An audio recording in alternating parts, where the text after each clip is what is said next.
নমস্কার, কেমন আছেন সবাই? আশা করি সবাই ভালো আছেন। আমিও বেশ ভালো আছি। একটা নতুন ভিডিও নিয়ে আজকে আপনাদের সামনে হাজির হয়েছি। সেটা কড়াইশুঁটির কচুরি সঙ্গে আলুর দম।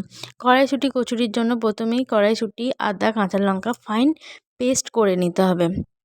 তারপর কড়াইয়ে তেল গরম করে এই ফাইন পেস্টটা কড়াইয়ের মধ্যে দিয়ে দিতে হবে এবং খুন্তি দিয়ে তারপর ক্রমাগত এই পেস্টটাকে নাড়তে হবে, তা নাহলে তলা লেগে যাবে। তো এরপর আস্তে আস্তে এর মধ্যে পরিমাণ মতো নুন, জিরে গুঁড়ো, ধনে গুঁড়ো আর চিনি, স্বাদ মতন চিনি দিয়ে দিতে হবে। কারণ নুন চিনি ব্যালেন্স করলে তবেই এই যে পুরটা সেটা টেস্ট হবে। তো এরপর আপনাদের ক্রমাগত এই মশলাটাকে নেড়ে যেতে হবে। কারণ হচ্ছে কড়াইশুঁটির কচুরির এই যে পুরটা দেখুন তলা লেগে যাচ্ছে। তাই তলা লেগে যাওয়ার জন্য আপনাদের ক্রমাগত নেড়ে যেতে হবে এবং নাড়তে নাড়তে তখন তলাটা ছেড়ে আসবে এবং দেখবেন এটা একটা মণ্ড পাকিয়ে যাচ্ছে। তখন বুঝবেন যে পুরটা পুরো রেডি হয়ে গেছে। দেখতেই পাচ্ছেন ঠিক এরকম টাইপের পুরটা তৈরি করতে হবে।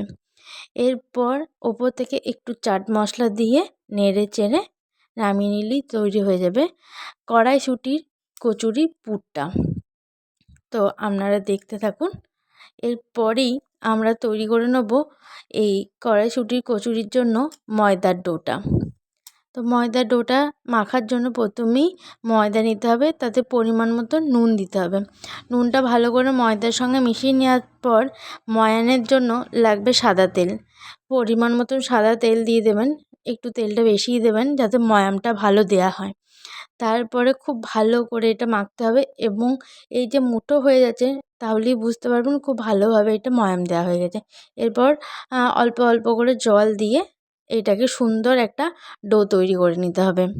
ময়দাটা এমনভাবে মাখতে হবে যাতে ময়দাটা খুব শক্তও না হয় এবং খুব নরমও না হয়। ডোটা অনেকটা এই রকম টাইপের দেখতে হয়। এরপর আমরা লেচি কেটে নেব। লুচির থেকে বড় একটু লেচিগুলো কাটবো, কারণ এটা তো কড়াইশুঁটির কচুরি, তার জন্য একটু বেশ বড় বড় করেই কাটবো। এরপর এইভাবে পুরটা ভরে হালকা হাতে একটু প্রেসার দিয়ে গোল করে নিলেই আমাদের ডোটার থেকে তৈরি হয়ে যাবে এই লেচিগুলো। এরপর আমরা বেলে নেব। বেলার সময়ও আমরা খুব প্রেসার দিয়ে কিন্তু বেলবো না, একদম হালকা হাতে এটা বেলবো। বেশি প্রেসার দিলে কি হবে না, পুরটা বাইরে বেরিয়ে আসবে, আর পুর বাইরে বেরিয়ে এলে তো খেতে ভালো লাগবে না। তো একদম হালকাভাবে বেলবো যাতে এটা চারিদিকে মেল্ট হয়ে যায়, অথচ সুন্দরভাবে বেলা হয়। এরপর কড়াইয়ে তেল গরম করে হালকাভাবে কড়াইশুঁটির কচুরিগুলোকে ভেজে নেব এবং কড়াইশুঁটির কচুরিগুলো যখনই দেখবেন ভাজা হয়ে গেছে তখন ওপর থেকে একদম ফুলে উঠবে এবং একটা সুন্দর লালচে ভাব হবে। একটু কড়া করে ভেজে নিলে বেশ ক্রাঞ্চি ব্যাপারটা হয়, খেতে খুবই ভালো লাগে। তো আমার তো এই শীতে প্রথম এখন কড়াইশুঁটির কচুরি খাওয়া হলো। আপনাদের যদি এখনও না খাওয়া হয়ে থাকে অবশ্যই রেসিপিটাকে ফলো করুন, আপনাদেরও ভালো লাগবে কড়াইশুঁটির কচুরি। তো শীতের মধ্যেই অবশ্যই খেয়ে নেওয়া দরকার, কারণ এরপর শীত চলে গেলে অতটাও ভালো লাগবে না। এরপর আমরা নিরামিষ আলুর দম করার জন্য প্রথমেই কড়াইয়ে তেল গরম করে নুন হলুদ দিয়ে আলুগুলোকে ভেজে নিতে হবে। আলুগুলো যদি একটু ভালো করে লাল লাল করে ভেজে নেওয়া হয় তাহলে আলুর দমের টেস্টটা একটু দ্বিগুণ হারে বেড়ে যায়, কারণ এটা নিরামিষ আলুর দম করা হচ্ছে, এর মধ্যে কোনো পেঁয়াজ বা রসুন দেওয়া হবে না, শুধু আদা বাটা, জিরে গুঁড়ো, হলুদ গুঁড়ো দিয়ে করা হবে। তো আলুগুলো ভেজে নেওয়ার পর এরপর আমরা গাজরগুলো ভেজে নেব। আমি নিরামিষ আলুর দমে একটু গাজর দিই। গাজর আর মটরশুঁটি দিলে আমার মনে টেস্ট একটু বেশি ভালো লাগে। তো যাই হোক, এরপর নুন হলুদে গাজরগুলোকেও ভেজে নেব। ভাজা হয়ে গেলে সেটা তুলে নেব। কড়াইয়ের মধ্যে জিরে, তেজপাতা আর শুকনো লঙ্কা ফোড়নে দেবো। তারপর ফোড়নটা একটুখানি ফুটে উঠলে এর মধ্যে দিয়ে দেবো একটু চিনি। একটু নিরামিষ আলুর দম একটু মিষ্টি মিষ্টি ভালো লাগে, তো একটুখানি চিনি দিলাম স্বাদের জন্য। এরপর দিয়ে দেবো আদা বাটা। আদা বাটাটা দেওয়ার পর দেওয়ার আগে অবশ্যই একটু হলুদ দিয়ে দেবেন, কারণ তেলের ওপর আদা বাটা দিলে কেমন দেখবেন তেলটা ছিটকায়, গায়ে এসে লাগে, তার জন্য একটু আগে হলুদ দিয়ে দেবেন, তারপরে আদা বাটাটা দেবেন, তাহলে দেখবেন আর গায়ে ছিটকাবে না। তো তারপর জিরে গুঁড়ো, হলুদ গুঁড়ো, লঙ্কা গুঁড়ো আর ধনে গুঁড়ো দিয়ে মশলাটাকে কষিয়ে নিয়ে এই সমস্ত সবজি যেগুলো আলু আর গাজর ভেজে রেখেছিলাম সেটা দিয়ে দেবেন। তারপর ভালো করে মশলাটা কষাবেন। অবশ্যই টমেটোটা দিতে ভুলবেন না, টমেটোটা তো দেবেনই, কারণ টমেটো এই শীতকালে টমেটো না দিলে আমার মনে হয় না যে কোনো তরকারি সম্পূর্ণ হয়, কারণ সব তরকারি মনে হয় অসম্পূর্ণ রয়ে গেছে টমেটো ছাড়া। তো আপনারা দেখতে থাকুন, সঙ্গে থাকুন।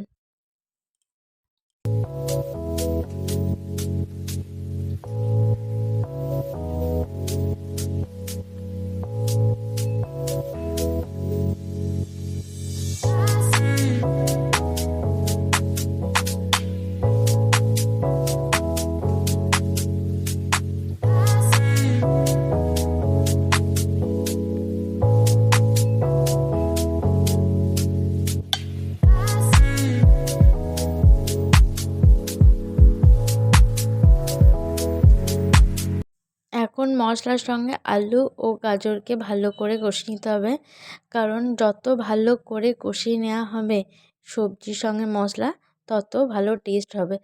এবং এতটাই কষাতে হবে যাতে 50% কষানোর সঙ্গেই সবজিগুলো কুক হয়ে যায়।